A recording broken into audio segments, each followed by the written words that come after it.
Here are 8 things you should know about what Trump has done since Wednesday. Let's start with more attacks on his perceived enemies. So first, there are reports that the Trump team is preparing to install allies at the Inland Revenue Service to target major Democratic donors, including George Soros. Then, the Justice Department has filed federal charges against John Bolton, accusing him of transmitting and retaining highly classified information.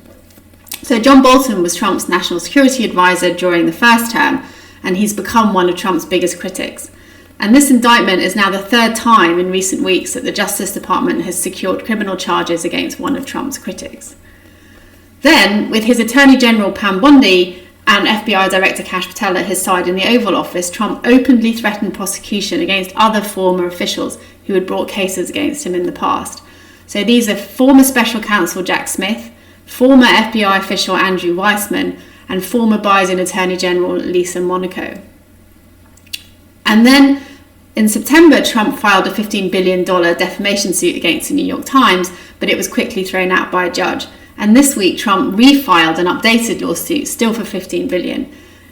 He's upset about the New York Times reporting taken from a book that was critical about his business career.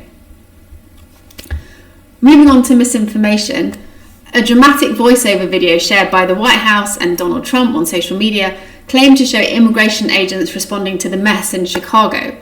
But then an AFP fact-check investigation found that that video isn't about a mess in Chicago and is littered with outdated footage from drug busts, arrests and deportation raids in other states, including Florida, Texas, South Carolina and Nebraska. Meanwhile, on Thursday, Press Secretary Caroline Leavitt falsely stated the Democratic Party's main constituency is made up of Hamas terrorists, illegal aliens and violent criminals.